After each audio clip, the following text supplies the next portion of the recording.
Welcome to ExplainerCast Episode 5. I'm your host, Dave Smith. And this is Shane Swenson. And we have some explaining to do. Today, we are talking about the earliest form of data transmission over nonverbal...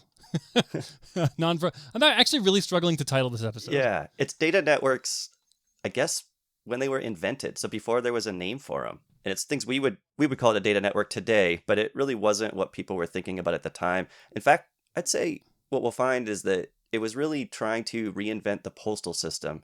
And it turns out they created a whole new category in the process. So creating like a fast version of mail. Yep. Essentially. Yep. That use it. And just to kind of keep teasing this without actually zeroing in on what we're going to talk about here, are they all electricity based? No. Like, are we starting with electricity? So electricity, it turns out, was the enabler for these things to really work well. But there were a form of message transmission that predates people's understanding of how to control electricity well. Okay.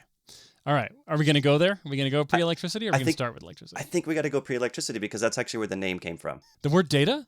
No. So we're gonna spoiler alert. We're gonna talk about the telegraph, and okay. It turns out the telegraph meant something before Morse and others developed the electromagnetic telegraph that we know to this day. Okay, so our goal here today is to fully explain the earliest, the prototypical data interchanges of information between human beings that, and I'm just trying to put like the right definition on this so that I include the right things and exclude the right things, but I'm going to say that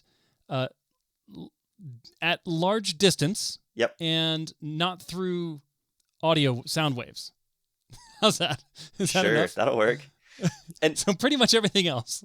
And the sound waves part, I mean, the reality is, we'll distinguish this from the next kind of big thing, which was the voice telephone, if that's what you mean by sound waves. But we start with... No, by sound waves I meant I am occupying the same atmospheric media so that my mouth can transmit directly to your ear. Fair enough. So and I guess if people had figured out how to amplify sound so it could go a lot farther than you can shout, maybe that would have been the thing. But there are limits to how far you can use a waveguide, a tube or something to carry voice. So it's kind of naturally limited to, some reasonable radius. So we're going to figure out how to send messages, like human to human messages, essentially around the world will be our goal. Yeah. Okay. And we're going to start not in the 2000s, not in the 1900s, not in the 1800s, but how far back will we be going here? We're going to be in the late 1700s for this. That's when this really got going. Okay.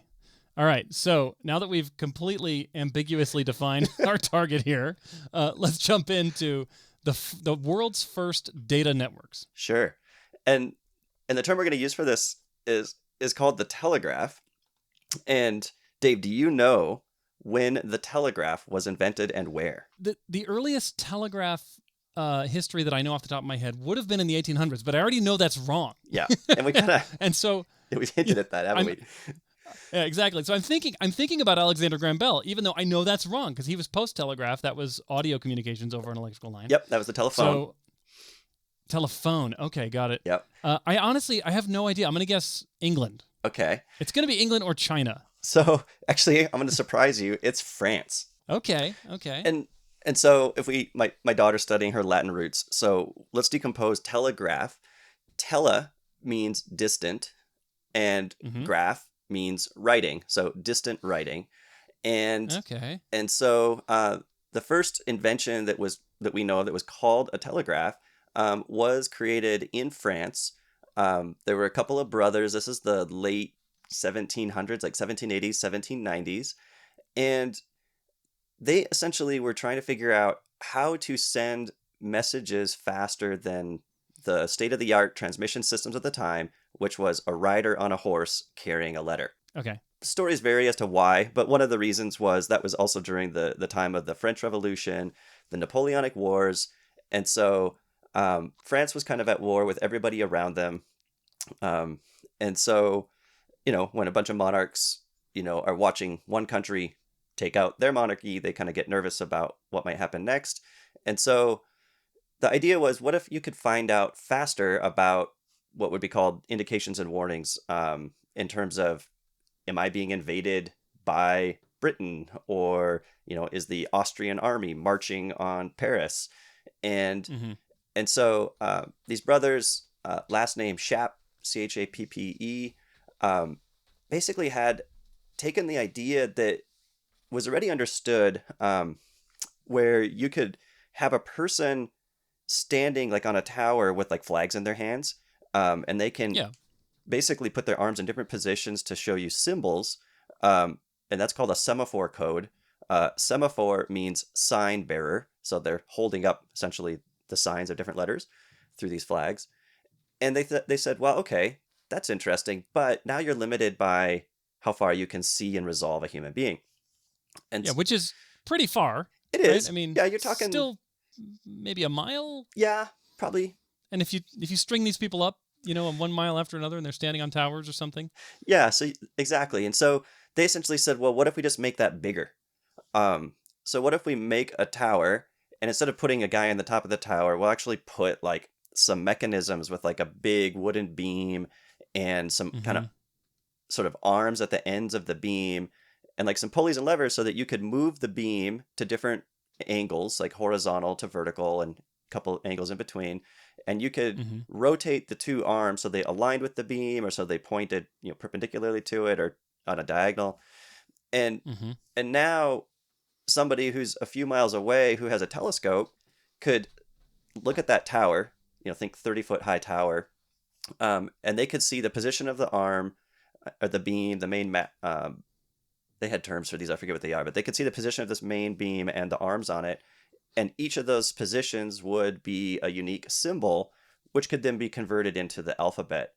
And so maybe if you had a message to send, you'd take the first letter and you'd look up in your code book, okay, here's the angle I put everything at, the positions of all these things.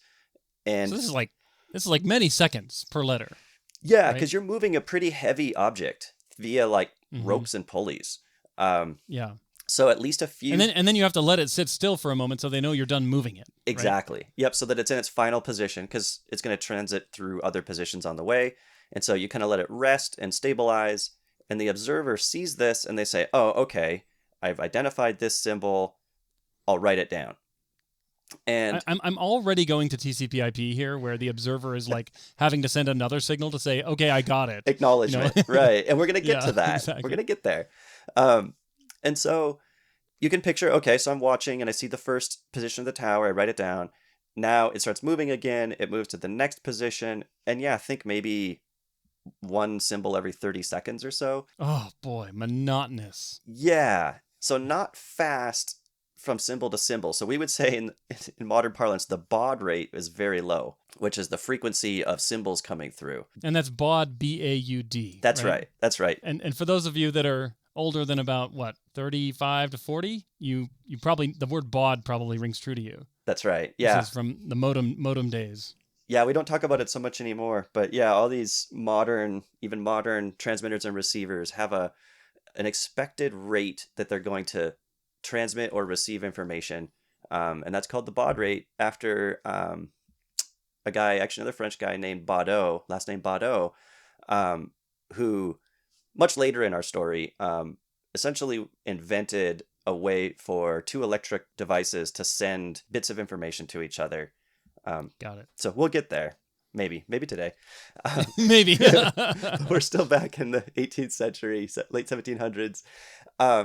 And so, yeah. So okay, and you're telling me they actually built these things? They did. And in classic style of how all these technologies come about, they had some ideas. They built a prototype. They build one tower and be like, hey, ride your horse, a mile away, and I'm going to transmit information to you. And sure enough, they proved they could do it and come back and say, hey, this is what I think you sent me, and that it was right. And then they'd say, okay, maybe go farther and get a better telescope or go on top of a hill. And so they tested distance. Mm-hmm. They'd kind of create these. I mean, this thing is a very publicly visible thing. So like the townspeople would come and watch, and they weren't quite sure if this was, what is this? Okay, or if this is some kind of dark magic. Exactly. Yeah, exactly. And they tried some other things. Like they had one mode where they had like a set of like windows, and they'd put either like a shutter in the window or maybe like a white versus black kind of card in the window. Okay. So they tried other, what we would now call modulation techniques, ways of transmitting information that can be received on the other side. but they settled on this rotating beam with the arms on the ends. Presumably because it must strike a balance between clear observability and speed. Yeah, I'm guessing. And I think kind of simplicity too. Like they could build it and it worked. You see a lot of these technologies, they kind of start by what's the simplest way to achieve the objective, and that tends to be the one that's with the resources we have now, right? Exactly. And skills. Yep. So the next thing in is okay. It turns out if I do this, the baud rate's very slow. So think, like 2. Yeah. Oh wait, no, sorry. That's per minute. No, way less than 2. Yeah. 1/30, 0.03. Yes. 0.03 baud. That's right. Yeah, not kilobaud, not megabaud, not gigabaud. Yes. 3. Okay. Yeah, 3 centibaud. Baud. 3 centibaud. well said. Oh, I honestly, I missed the 3 centibaud days. Those were good days. They were simpler times. Life was simpler. Exactly. Okay.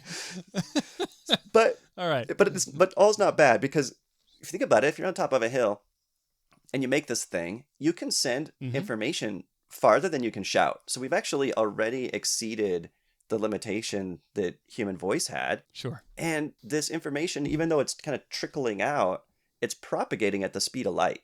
Like you're seeing it almost immediately after it happens. So it's faster than a horse in terms of propagation speed. Yep. Although I have to ask, Yeah. Assuming I'm just going to assume we have to relay these things. That's where I'm going next. Exactly. Oh, shoot. Okay. You're fine. So now I'm sorry. I'm just wondering if the relay speed outstrips the horse or not. Well, we'll get there. We'll figure this out. Anyway, yeah, go ahead. So, okay, let's do it. So the next question is, okay, how far away can you see this thing? And what do you think the limiting factor would be? A little bit of weather. Yep. The terrain. Yep. So if there's a hill between you and your target, that's not going to work. Exactly. Yep, it's line of sight. And that's all I can think of. And maybe the vision of the receiver. Yeah. So the eye, I don't know. Yeah. They probably didn't have great glasses and contact lenses. Yeah. So I think they would use like a telescope, like a spotting scope. And so It's true. The quality of your optical receiver, this is something that still matters today. The quality of your receiver dictates the how many unique symbols you can have, like how fine grained your perception can be, right. and actually the reach, how far away you can perceive something. Right. And it's true. If it's like in a forest, that's a problem. If there's hills in the way, that's a problem. But at the end of the day, you go put it on the tallest hill you can. The fundamental limitation you're going to run into is actually going to be the curvature of the Earth. And I was wondering if that would come into play, because that's really far.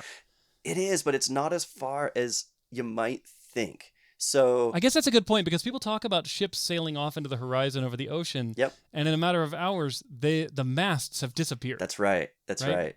So in a local kind of area, you can think of there's kind of a simple formula for how much the curvature of the Earth matters. And if you take the height of the object in feet and you take the square root of that height, so let's say 36 feet, we'll take the square root, which is 6, and then we multiply that by 5/4. So, oh boy, doing math in public. So 30 divided by 4 so is 8 and change. So 36 square root is 6. 6/4 is 1.5. Times 5 is going to be 7.5. 7.5. 7.5 miles is the distance that tower will vanish to the horizon. That is so much closer than I would have intuited. And I need to go out to the salt flats in western Utah, and I try this sometime, because you should be able to set something up, and if it's not that high, make like a 6-10 foot high thing, you should be able to just drive mile or two away, and it should disappear. So I need to do this Something someday. makes me wonder if you already have a 36-foot wooden telegraph device from France in your backyard ready to go right now. And you just need a truck. That's right. Just need to see how far I can get from it. So yeah, it's not that far. Now, if you have 2 towers and they're each 36 feet in the air, you might be able to see a little bit farther. Does that double your distance? I think so, because then you just skim the horizon. It's all linear, except for the square root part. That's right. And you kind of skim the horizon.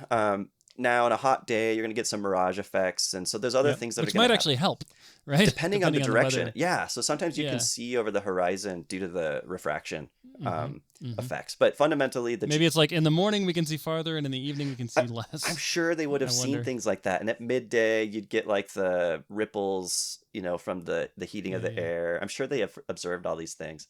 And of course, yeah, it doesn't work in the rain or the snow or the fog. But Right. on a clear day with good air, we're limited to like maybe 7 to 15 miles for this tower that we've talked Okay. about. So Okay. Still pretty good. it is But farther than you can but shout, but definitely how not. fast can a horse run? Yeah. 7 to 15 miles. Definitely not like from the border of France all the way to Paris, where maybe you're talking a couple hundred miles. So Yeah. so you already got to it. What are we going to do next? Well, build another tower and relay the message another 7 to 15 miles. And so here's where one of the beautiful tricks of this system came into play is we had a question, which is when I'm at the first tower and I set the position, how do I know that the next observer actually received what I transmitted? Yeah. And the answer was the next tower essentially mimics the same position as a way of relaying the message, but that also cool. acknowledges upstream back. Yeah, double duty. Yeah. It's a relay and an acknowledgement at the same time. Exactly. So as long as the transmitter can see, they can know that they're good. Now, there's nothing they can do to stop them if they're wrong or correct it. That's right. They could wait, or maybe they could have a position that means backspace. You got something wrong. I'm going to try again. So they have to use what they have. We need 26 letters and we need a backspace. That's right. And so yeah, at this point you start building these towers every 10 miles or so, hop by hop by hop. So now you picture it. The first tower, they're going to set the position for the first symbol. The next tower is going to be looking, and they're going to see it. They're going to mimic it. And that is now transmitting to the third tower down, which sees the second tower, mimics, and so kind of like clack, clack, clack, clack, clack. It goes down the line. Yeah. It still might take, let's say it takes up to, I don't know, 15 seconds, maybe up to 30 seconds to mimic each symbol. If you're going 200 miles and you get a tower every 10 miles, that's 20 towers. You're still getting the message is starting to show up 200 miles away 10 minutes later from the start of transmission. Well, that's pretty good. It's better than a horse. So hold on. 10 minutes to go 200 miles. Let's see. 200. I'm going to what is the miles per hour on that? So that's like it's 120 miles 300 miles an hour. Yeah, that's really good. Yeah. This is like, because you're going, we're 2 miles a minute. So, 120 miles an hour. Like that's 120. Okay. That's great. It's great. I mean, it's near instantaneous compared to what people were used to, which was boats or horses, or people carrying messages. And even this, 3 centibod thing, if your message is short, like, the Austrians are, marching with, what looks to be 10,000 troops. That message is maybe going to take, another 10 minutes total transmission time. So like within a half an hour of starting this process, you've received the message in its entirety, which is remarkably faster than anything prior. And I just have this image of all this engineering that goes into delivering this message at strikingly fast speed, only to have a bunch of process and bureaucracy on the other end going, well, we have to certify it, and then my boss has to sign off on it before we pass it, and then it's like 3 weeks later and it arrives. That's right. To the king. Yes. Yeah. The technology is rarely the true limiting factor in any system. Yes, exactly. So they ended up building this. I'm sorry, this report is missing the TPS cover sheet. Exactly. And so we will not pass it up the chain. Well, there you go. You end up spending all the capacity of the network sending the cover sheet, and the message never actually shows up. So this is it. This is the first telegraph. Yep. And so then they looked at this and they tried to decide, well, what did we build? We built this thing for distant message or distant writing, and they called it the telegraph. And so that was the name for it. It got built throughout France, like a number of lines. They had branching points. So, that's interesting. We talked about the message being relatively simple, but the reality is there actually was like an addressing scheme so that you could say, oh, wow, where am I sending it to? So at the branching point. So there was like a switching mechanism. So so the people on these towers had to understand the symbols, not just to relay them, but also to kind of, what if 2 messages started arriving at the same time from 2 different towers to your tower? Yeah. So in that case, I haven't. I don't.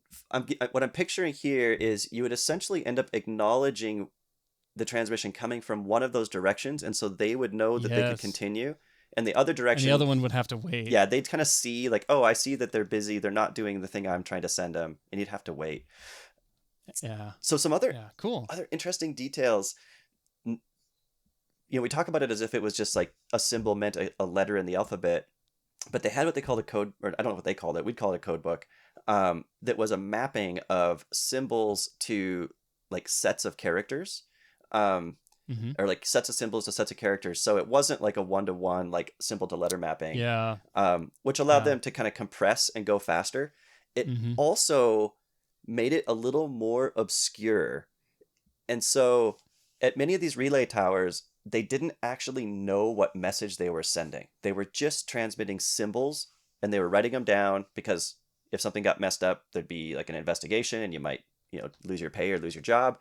But they were just relaying. And then at like some of the main points in the network, like these intersections and switching points, there would be a third person. So there were actually two people to operate the system, one to look and one to manage the levers and pulleys to do the changes. And there would be a third person in some of these that was like a supervisor, and they were the one that actually had the code book that could decode the message and actually understand what was being transmitted, and then they would make the decisions about which way to send it. It turns out they also had an error correction scheme, and so No way. they could like correct some errors. And That's so cool. crazy thing, in Europe, in France, I'm sure the politics of the French Revolution kind of played into it. This technology was seen as extremely valuable, and it was not something that the new government was going to let fall into the hands of the common people. And so it was reserved for government-only communications. Classic. No commerce. Classic move. Yeah. And actually, if you look kind of like the way the European... It's too dangerous for you. Yeah. But we can be trusted with this. That's right. That's right. And if you looked at even how like the regulatory model evolved, they'd actually done the same thing with the postal system. Like they used to have private postal systems in Europe before this, and they kind of nationalized all of them. And so when this came along, they nationalized this too, so it became the post telegraph. And then when the telephone came along, it became the post telephone telegraph, the PTT. And it was like the government needs to own the mechanisms for these types of communications. But think about what this technology, information traveling at this velocity could do for commerce. And so it was just too tempting and too rich of a target. I haven't read it, but apparently actually this is in the Count of Monte Cristo, where something like this happens. But essentially some folks realized that if they could use this network to send stock market information between cities, they could arbitrage the markets.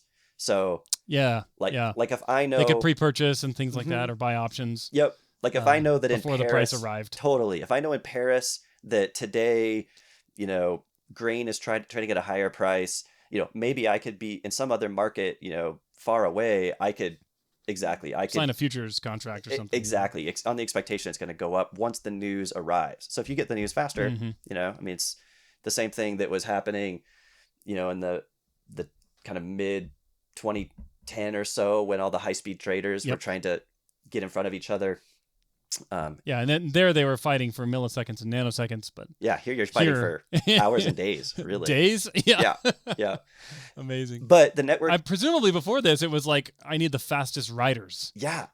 Working for me. I wonder if people set up like Pony Expresses and so forth to carry this type of information around. I don't know. If there was money to be made, you can bank on it. Exactly. You have to assume. There definitely was. Economics is like a very, very powerful incentive. It's a strong force. So in this case, though, they weren't legally allowed to send this type of messaging traffic. And so... is this part of the supervisor's job to stop it? Yeah, they would only admit the right kinds of messages into the system, which was the government. The one exception to that was they used them... and I guess this is government. The government did use this network to transmit lottery numbers because there was a form... They had like a national lottery, and there was a form of lottery fraud where in some far-reaching village, people would sell tickets that they knew were bad. Like it's the same problem in reverse. And so they actually used this to broadcast out the lottery numbers so people found out about it a lot faster. But in this case, the answer was some merchants essentially paid off a couple of these kind of gatekeepers in the network, and would essentially get one of them to inject a certain type of error that indicated markets going up, and a different type of error to indicate markets going down. Oh, they were doing steganography. Steganography, Oh yes. Where you hide a message inside something else. And so, just for the record, I did call that stenography, which is something else entirely. Yeah. Steganography, yes. That is so cool. Yeah. Again, all these ideas we think like, oh, this is a novel way to do something. Nope, somebody else has been doing it. 300 years ago, they were already doing this. Don't worry. That's right.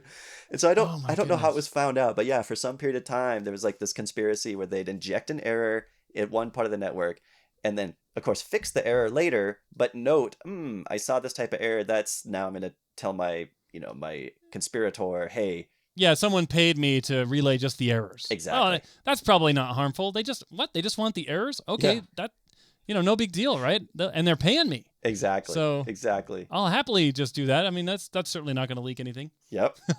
And yeah, classic. Turns out they could then essentially do insider trading based on that. Yeah, and they didn't necessarily need to compromise the whole network, and probably just a couple of nodes could be good enough to beat the news home. Exactly. Yeah, you have an injection point, and it's going to be relayed to the next error correcting point, and you can extract it there. And that's so cool. Yeah, it very creative and very. I mean. Yeah. Oh yeah. Again, economics drives creativity. You thought it was desperation or necessity. No, it's just greed. Exactly. Yeah, because the people that had the means to put all this together, they were clearly capable people. I'm sure there were other things they could have done. But anyway. But it was so easy, probably. It was like, oh, yeah, I could build a reputable business. I could establish myself and mine things and what, or I can just be a high-speed trader. Are modern high-speed traders really all that different? I submit to you, they're not.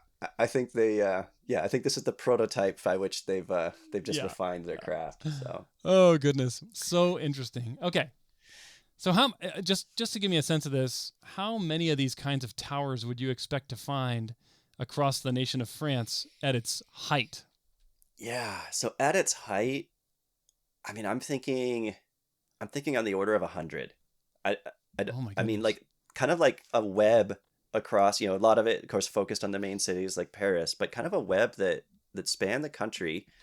Other countries in Europe also built these as well when they saw how well it was working in France. And so it really did spread considerably across Europe, at least Western Europe, in the 1800s. Okay. And now I can imagine a few downsides to this. Mm-hmm. Do you want to go into that for a minute? Yeah. There's quite a few. I'm just thinking about the ability to intercept these things and have basically eavesdrop. Eavesdrop. Yeah. So everyone can see it. You've got a code book. Yep. Yeah, it's totally visible. If you just find a high traffic node that tends to be in the middle of the mesh, and maybe the one right outside of Paris or something. Yep. You can intercept all these messages. So. Did the codes have to be really, really good in order to prevent that? So I don't know a lot about that, but my impression was that it was, an encoding scheme, not necessarily encryption. And I would assume you could bribe the same guy that you were bribing to inject errors to give you a copy of the code book. Doesn't seem like it'd be that hard. Or steal it or something. Yeah, exactly. And I don't know if they rotated these periodically or if there's anything like that. I wonder if they had patrols that would kind of walk around these towers looking for people who were just watching. Yeah. The challenge being, again, it's designed to be seen for miles. So I know. There's probably an entire village. It's a big radius. Yeah, exactly. You could just be out, plowing your field and you probably could see it. So, I wonder if there was strategic advantage to finding terrain where you had kind of a line of sight, like maybe a canyon or something where you could only see it if you were in a certain line along there. Yeah, I don't know. To try to obscure it. Probably doesn't exist. Yeah. Yeah, exactly. So you limit the giant radius of visibility so that it could only be seen from certain angles. Yeah, I think you'd have to accept that one of the inherent disadvantages of this technology is that it's visible. You could also imagine putting up some kind of blind around it, so that only in the Directional. line of sight for the directional. It kind of directionalizes the transmission, if you will. Yep. Yeah, you can imagine that, like kind of a shroud, so that But these things had to be so big that a shroud would have to be it'd be huge. even bigger to Yeah. block visibility from the right places. So yeah, maybe I think also, and I guess if you're worried about like some foreign, spy or something trying to get messages, of course they'd have to have a way to get those messages back home. And they didn't have a telegraph. I mean, I guess they could transmit them somehow. But, like, here, Yeah. let me set up my tower in my backyard. I'm gonna. Yeah. I think one of the things they ran into was, again, a lot of just the people around didn't have a clue what was going on with these things. They were kind of opaque, but they're there and spinning around, and so there was probably like a fair amount of witchcraft type concerns. I think. Oh, you can bet. I think people burnt them down every now and then. Of course they did, just as humans do.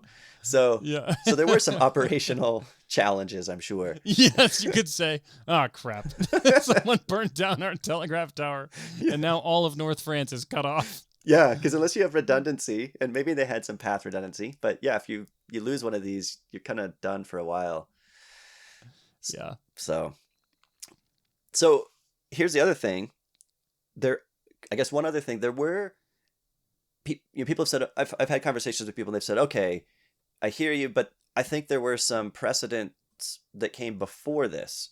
One example being in U.S. history, the story of Paul Revere and the Old North Church in Boston, where they hung lanterns. One if by land, two if by sea. Right? Exactly. One if by land, two if by sea. So one of the biggest differences there, because that actually was, again, a couple decades before, 1770s, that was a prearranged set of very specific messages. Basically, there were 3 messages. There's no lanterns means we don't know that anything's happening yet.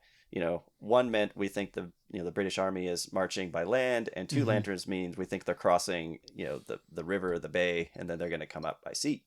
Yeah, I mean it's barely even in the same ballpark as these telegraphs. Yeah, because it wasn't generalized, and if you go back even further, I forget which war, like in Greece, where they had a set of signal fires, on hills, and they lit signal fires one after another. And so, again, relayed a message to say, hey, there's an army invading. But again, it was a prearranged single shot kind of, yes, we're telling you this thing today, but everybody knows what it means ahead of time. Yeah. And so I think there's really 2 elements that make the telegraph unique compared to those 2. And one you already mentioned, generalizability. The other one is that the routing. Yeah. Where you can send messages to multiple destinations. Yep. And you could multicast, like the lottery numbers go everywhere. Yep. And you could otherwise, you could say, hey, this needs to go to both, Paris and, Marseille, and you could route it appropriately.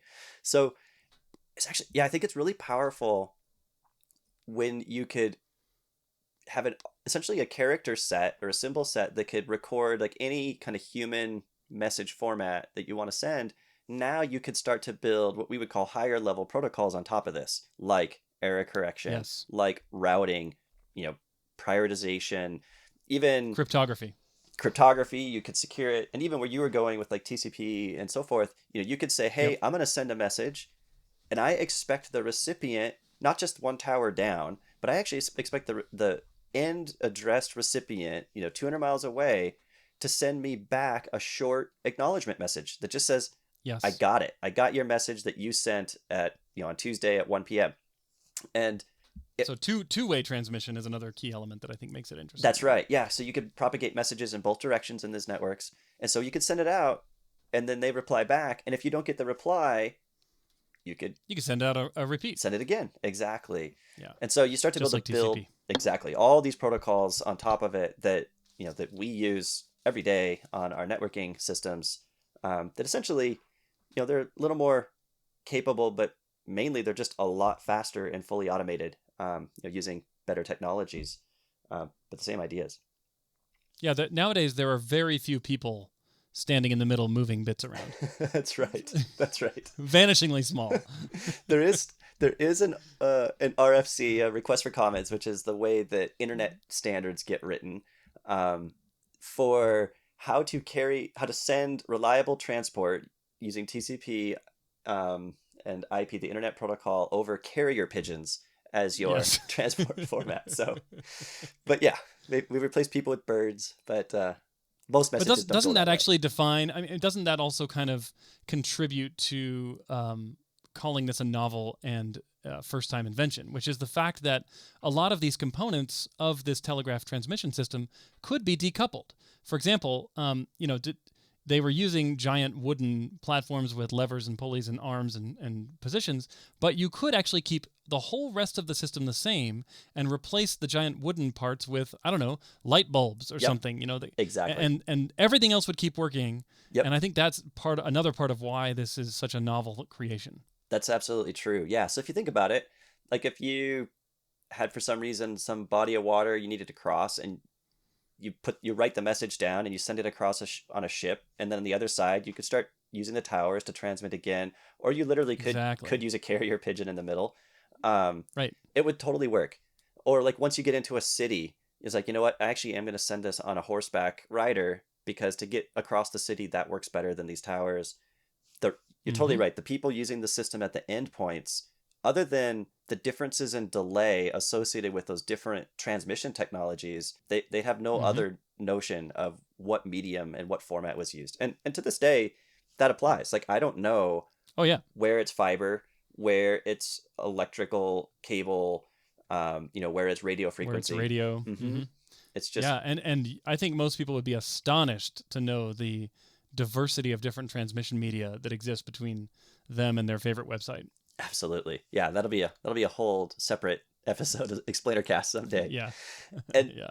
and so you're right. This was like the foundation for all that. So it's pretty cool to put yourself. I like thinking about this. Like think about, okay, these guys, they built one tower, and they probably just thought, wow, we've done a cool thing. But that was really just the They beginning. might not have even thought that. They might have just thought, well, hopefully this will get me my PhD. That's right. Like, That's right. Or at least, yeah, get me enough money to buy bread. And yeah, exactly. they unlocked this massive scale of technical capability and Mm-hmm. complexity and procedure. And yeah, you got to wonder if in the middle of it they're like wondering like, when is this ever going to end? Because you just would keep discovering like a new problem, a new opportunity, like one after another. I mean, Yeah. easily you could spend decades working a problem like this for the first time. Oh, for sure, for sure. And to imagine that led arguably directly to the modern internet. Yeah, Like it's a contiguous path from there to it here. is. Incredible. It is. Yeah, it's crazy.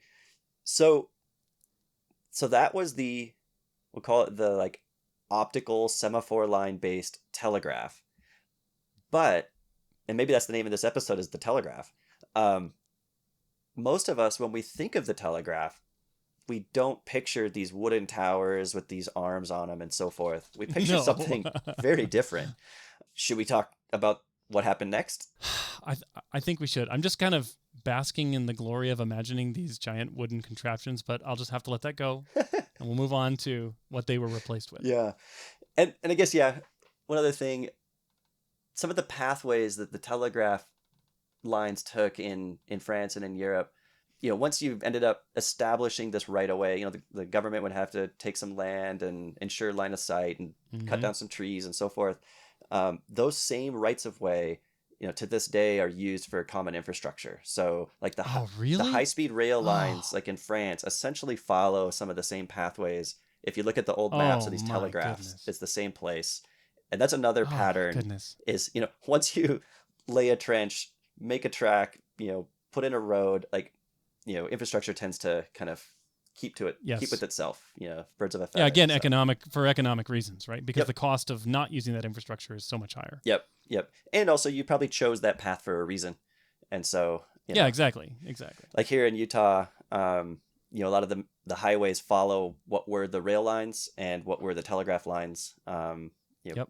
before they were highways, and makes sense. And our telecommunication lines tend to follow those same That's right. highways. And now, yeah, exactly. Now, if you're going to lay fiber, you're going to probably follow those same lines. So, Yep. so in the All right. U.S., So switching yeah, go gears. ahead. Okay, so in the U.S., this style of telegraph never really got built. There were a few kind of individual towers. Like there's a Telegraph Hill in San Francisco, and apparently what they had there is they had one of these towers. So rather than building a whole line of them, they just had one, and essentially observers on the top of the hill would watch the ships coming into the San Francisco Bay, and then they would relay a message down to the waterfront, like where the trading markets were, to give people a heads up as to what types of ships were coming in, so that the traders could start to anticipate. Oh, I know that there's a paddle wheel steamer coming in that has a load of hay, and so I'm going to prepare for that change in the market. So there were things like that, but there was no sort of mass, step-by-step wise message transmission scheme that I know of anywhere in North America. The government of the US was interested in something like that, actually something that relates to France. What was it, 1802, when Thomas Jefferson went over to France and bought the Louisiana Territory from Napoleon, the Louisiana Purchase. And, the U.S. just doubled in size when that happened. So there's a real question of, well, how would you administer and coordinate across a country of this size? But if you think about trying to put these types of towers in, first of all, there aren't that many people, in much of the U.S. at that time. There's a lot of trees, a lot of hills, a lot more mileage. And so it really wasn't a practical option. And by this point, there were some other enabling technologies. Back in like that same kind of late 1700s, when this telegraph, the optical telegraph, was being constructed, people were studying a lot of physics or science. At the time, they called it natural philosophy, and they figured out a few like key technologies. Going to Italy, there was a researcher named Luigi Galvani.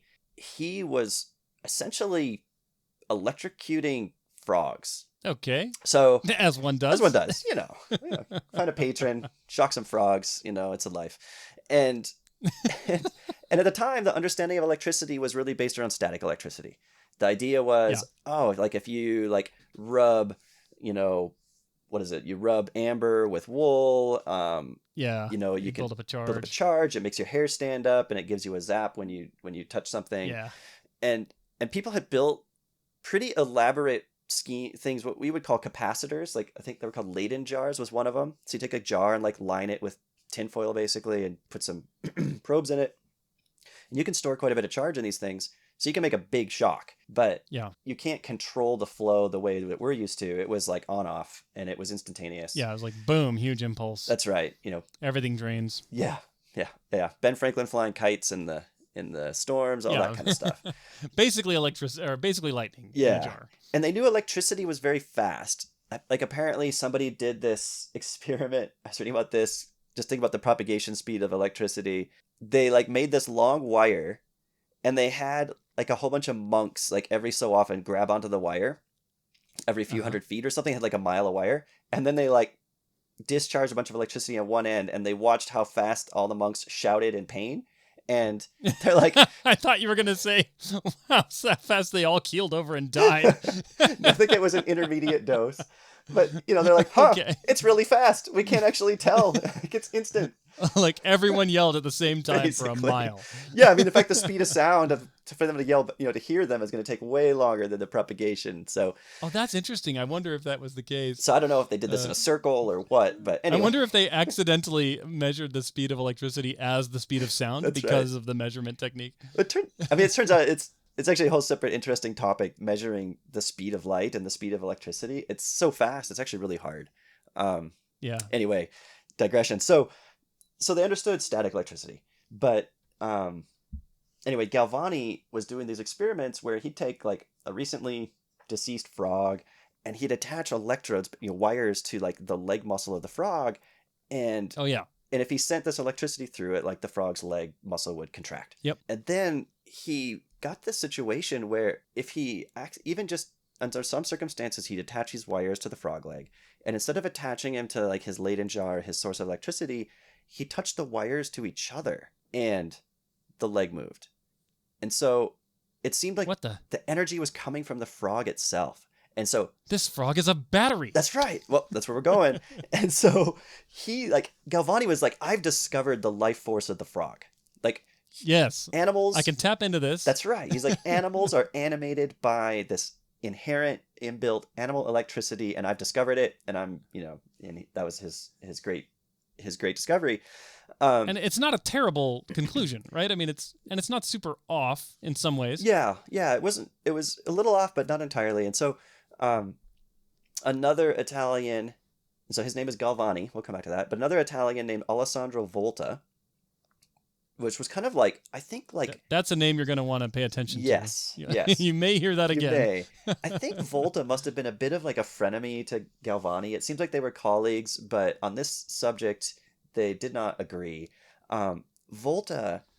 And I can already tell who won the argument in the end just based on the units we use for electricity today. Now, there is something... Although we do have galvanized steel, and I wonder if that's related. It is. It is. So there is what's called galvanism, and we'll talk about that too.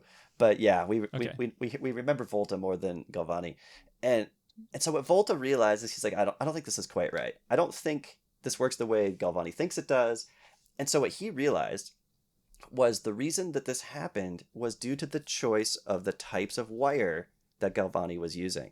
So they had a few choices, iron, copper, zinc. These are all conductive metals. And it turns out if you take the same type of wire and you try this, nothing happens. If you have two copper wires attached to the frog, you touch them to each other, nothing happens. But if you have two different wires, say copper and zinc, and you put the copper wire on one end of the frog's leg muscle, you put the zinc wire attached to the other end of the frog's leg muscle, and you touch them together, you'll actually get a little spark, and the frog's leg will contract. And what the heck? What is this? I had no idea about this. So then, I'll tell you what Volta did next, and you'll understand. Volta then realized, if instead of doing this on the frog's leg, because that's kind of a distraction, if I take a jar of salt water, and I put a copper wire into the jar of salt water, and I put a zinc wire into the jar of salt water, and I don't let them touch in the salt water, but I then touch the other ends that are sticking up out of the jar, electricity will flow between them. And it's because they have different electrical potentials. Every metal has its own electrical potential. And so that is actually the basis for the battery cell. So anode and cathode is what he discovered. Exactly. Yep. Two different types of wire. One is the anode, one's the cathode. And the electrons, because they have different potential, like affinity for electrons in that ionic saltwater solution, then they essentially cause a flow between them. Okay. And so the frog's leg was salty enough. I mean, you've got blood and other fluids that have enough ion transfer, I guess. And then that was creating the electrolyte that these wires were coupling through, and then the leg contracting was just a byproduct of the current flowing through it when you close the circuit. Right. And then once you did it once, it probably all the ions had moved around enough to where you weren't going to get it again, right? Yeah, I've not tried this myself, so I don't know what the what the battery capacity of a frog leg is. I haven't tested that. How many volts, how many milliamp hours are actually in this thing? That's right. So yeah, for sure a finite capacity. I challenge you, Shane, to one day build like a remote control car powered by frog leg batteries. There you go. Not sure about the ethical... It's like thousands of legs. I might have to fill out some disclosures if I go down that path. That's going to get a lot of views on YouTube. That's right. So how many frogs' legs does it take? Yeah. Right. So Volta, of course, like he rubbed Galvani's face in this a little bit. He's like, you've got this wrong. It's not the frog. It's the wires. It's not a life force. It's just the salt in the frog. That's right. So, like I said, I can't quite tell like where they all landed interpersonally, but the reality is they both kind of went back to just doing their thing, even though they discovered like a way to a way to tap into electricity that had never been discovered before. Yeah.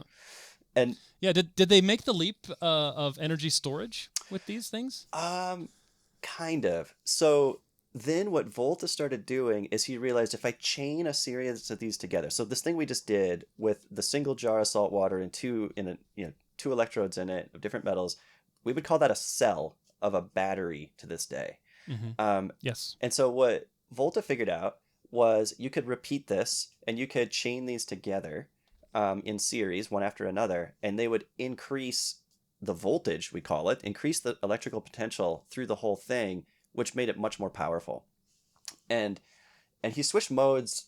They did it with jars, and then he figured out if I took a disc of zinc and then like a sheet of like cardboard or blotter paper soaked in salt water in between on that disc, and then I put the disc of copper on top, then another disc of zinc, another sheet of saltwater soaked blotter paper, another disc of copper on top, and you keep stacking like this. This creates now a higher voltage battery.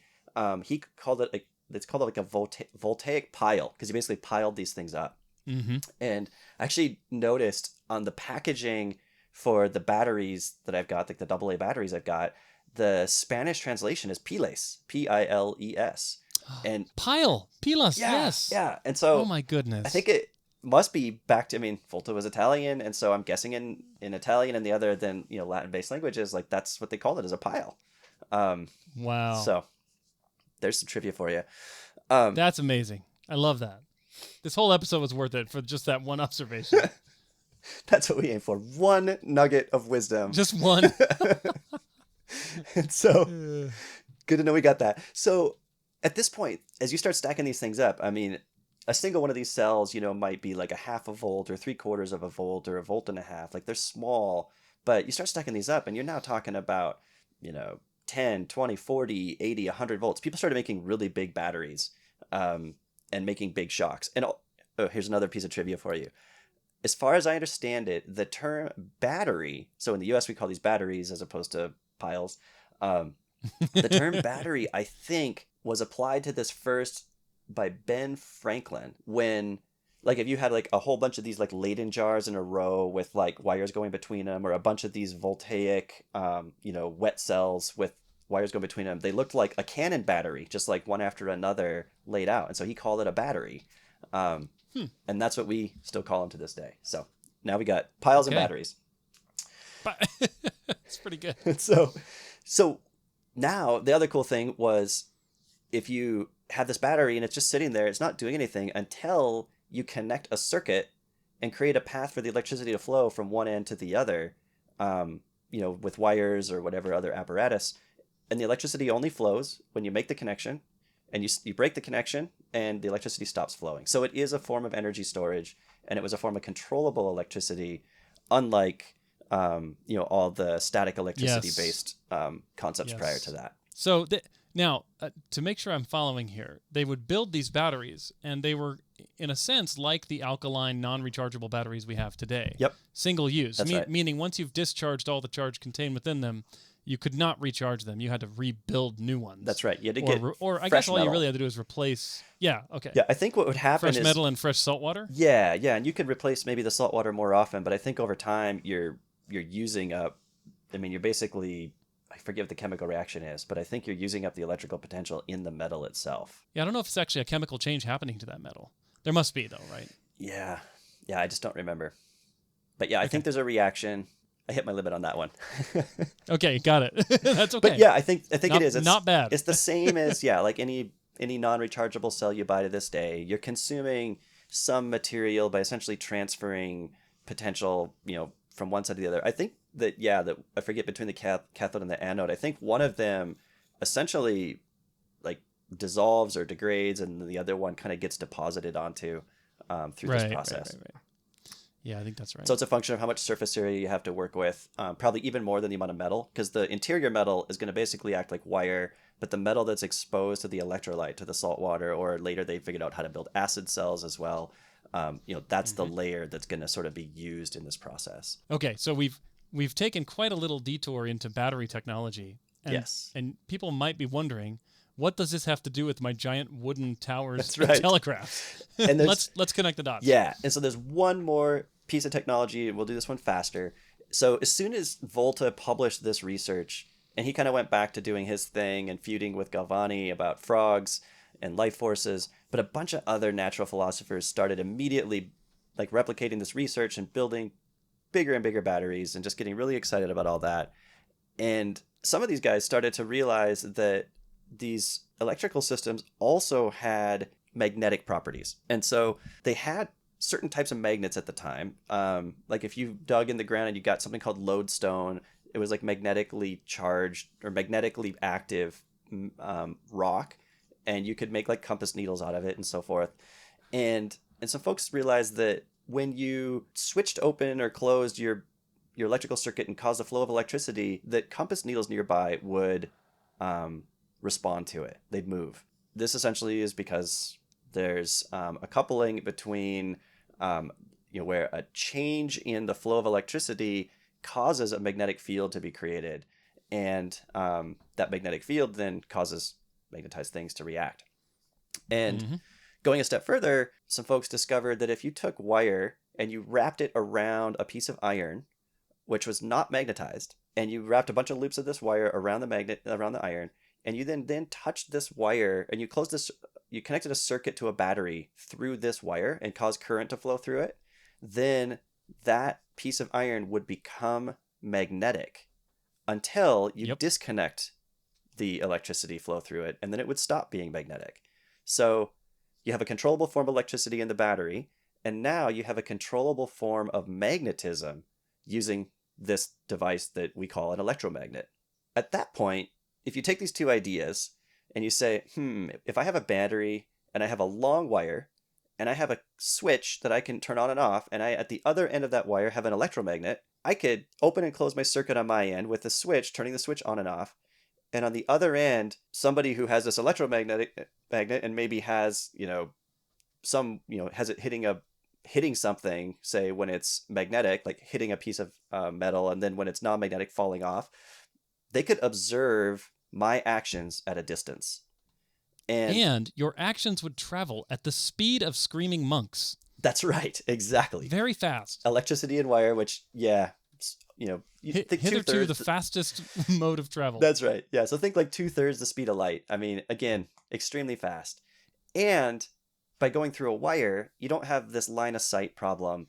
You don't have the must work in the day, can only go 7 to 10 to 15 miles. Like, you can bury it so that rain doesn't interfere with it. Exactly. Although they didn't, I imagine. Oh, they actually tried. So some of the first... So, yes, people tried burying it, and they found that they didn't know how to insulate it well. They're still learning what electricity was.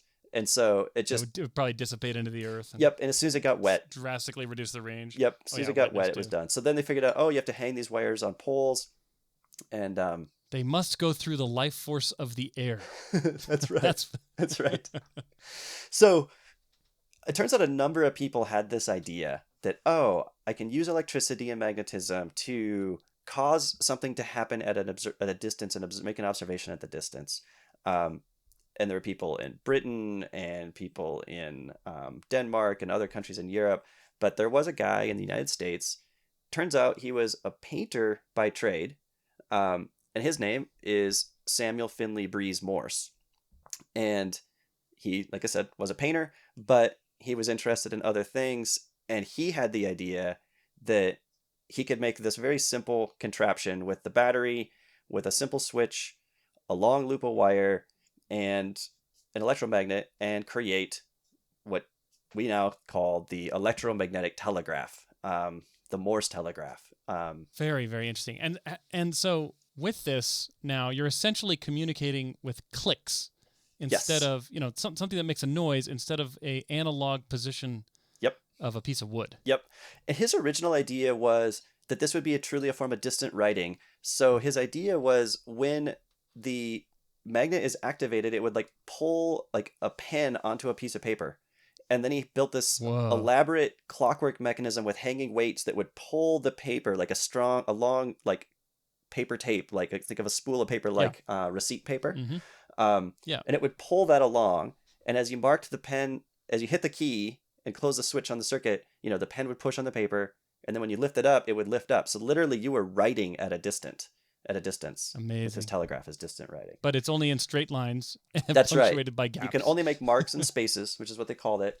And then what they found was if you were there and listening and you heard the clicking and the kind of the cadence of the clicking of this thing, that people learned the Morse code that he developed, the sequence of dots and dashes and spaces, for each letter, and they didn't actually look at the paper anymore. They just heard it and they knew what it was. Amazing.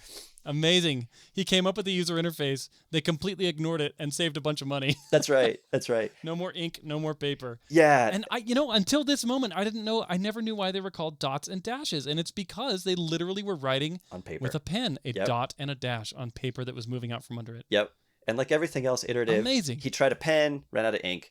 He tried a pencil, it got dull. They ended up with like just a stylus, so just a piece of metal that would just like score or scribe on the paper. And and people did use that for like stock tickers, where you might not be there listening all the time, and so it's actually good to just record it when you're not there. But far and away, the common use case turned into two people, each of which has their own telegraph key, it was called, which is just that on-off switch, and what they call the sounder, just this little way of making the clicks of the electromagnet, audible. And now they could communicate back and forth to each other through the telegraph. So does that mean that they actually needed 4 lines of wire to go and do that?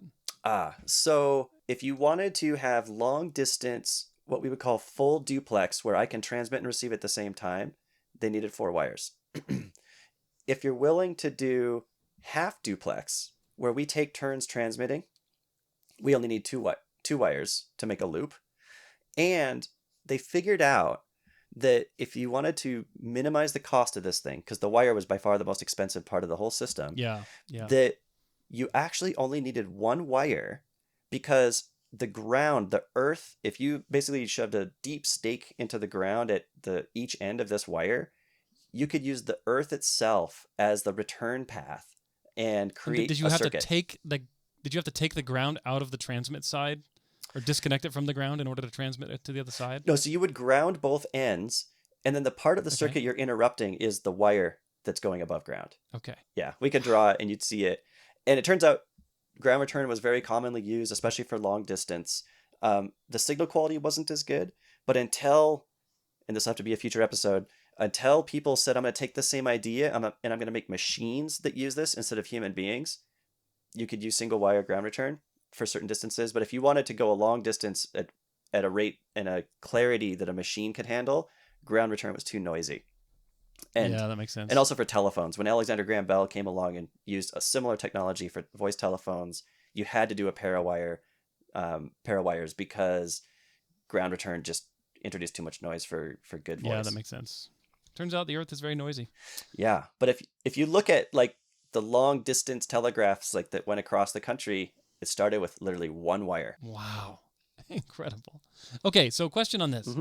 We went from how many miles did we say would be between towers with the wooden based analog telegraph? We said 7 to 15. 7 to 15 miles. Yep. Could you transmit that distance over a grounded what did you say, a ground return wire, single wire? Yes. Yeah, they could. And I think the Morse telegraph is another one of these things where, he demonstrated it for a mile. People said, that's cool, but I bet it can't do 10 miles. I could shout a mile, just about. And he's like, okay, I'll do 10 miles. And, wrapped a bunch of wire around his barn and did a 10-mile demo. And they said, well, a horse can go 10 miles and so can this optical thing. So they pushed it. And with bigger, better batteries, the limit, I think at the time, was about 200 miles. And now we're in like the 1830s to 1840s. Oh my goodness. And then 200 miles. 200 miles. And then they invented another thing that's really important. And they said, well, what if I make that electromagnet, instead of operating a sounder, what if I make that electromagnet operate another telegraph key attached to a new battery and a new pair of wires going 200 more miles? And now you could relay. An automatic relay. No human required. And so the electrical device to this day that we call a relay, that's what it was invented for, was for relaying telegraph signals over the distance. And with only, just thinking about the United States from coast to coast is around 2,000 miles, give or take.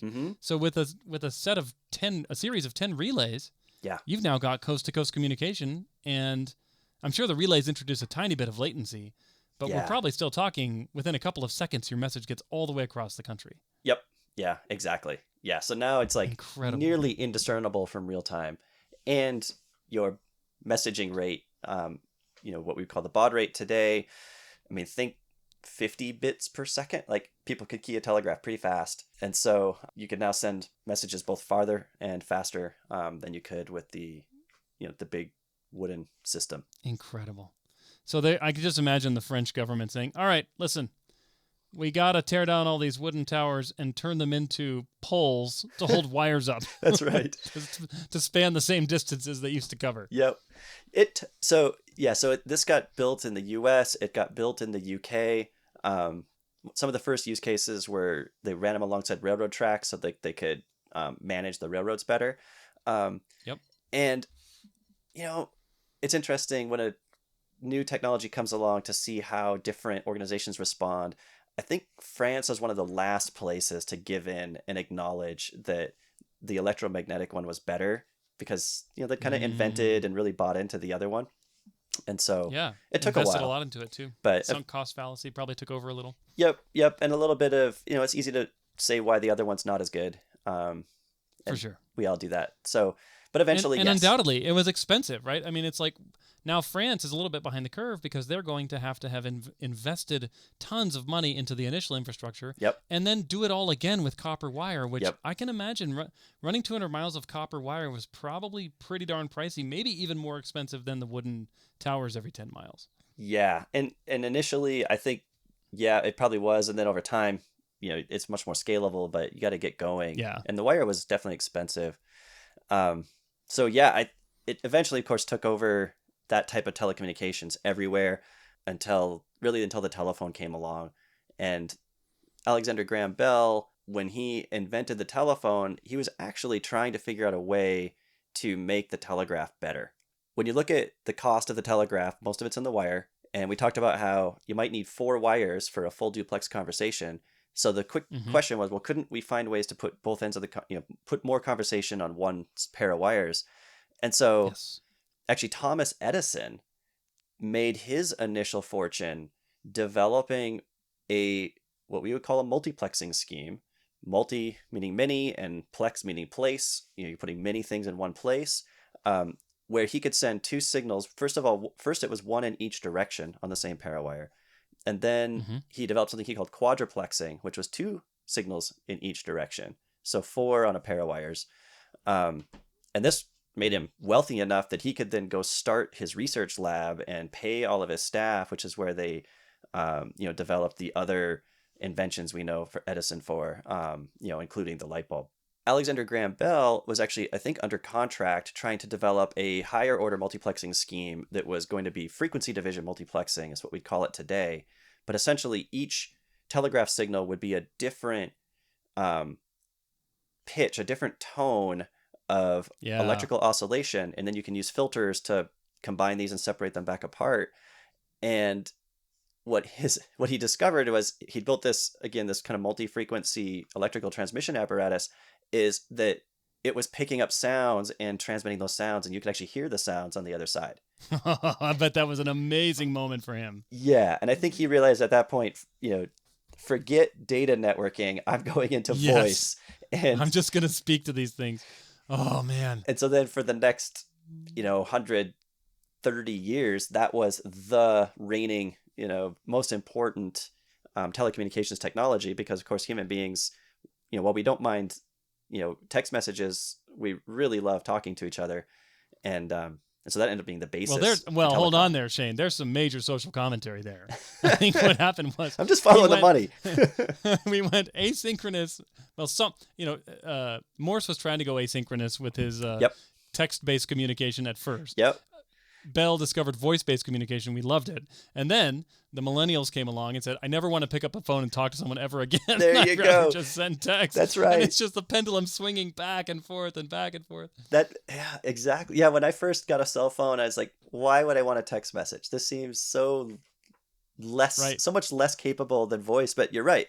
It's asynchronous. It's a little bit. And now it's like, why do I ever want to talk to someone on the phone? Just text me. And if I want to talk to someone, I'm going to send them a text first anyway.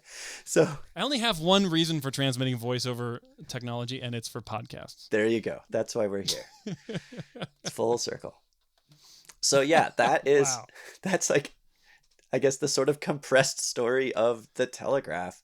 Incredible. Couple other tidbits.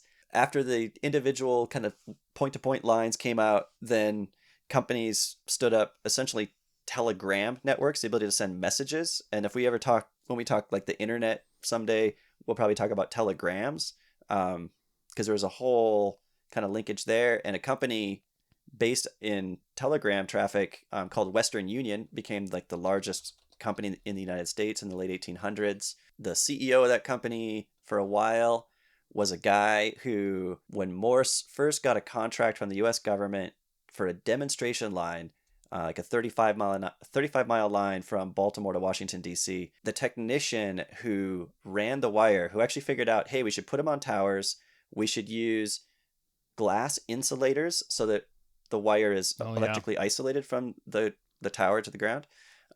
His name was Ezra Cornell. And he did go on to become, again, head of the company. But the telegraph and the telegram is where he got the money to then fund Cornell University. I think he was from Ithaca. Yes. So yes, these guys did well. Fantastic. What an amazing history. And I just have to point out, you mentioned telegram, and then of course in the future that there would become datagrams. Yep. Which are kind of the same concept but over a different kind of network. Yep. Oh man, we've got a lot to explain. Yeah, in the coming weeks on this. We've opened the Pandora's box here on networking, but yes, it should be fun. Yes. This is just fascinating. Thank you so much, Shane, for sharing that amazing history. I think we should title this episode, "The Telegraph is Not What You Think." I love it. Sounds good to me. All right. Well, thanks so much for listening. We will catch you next time on ExplainerCast. See ya.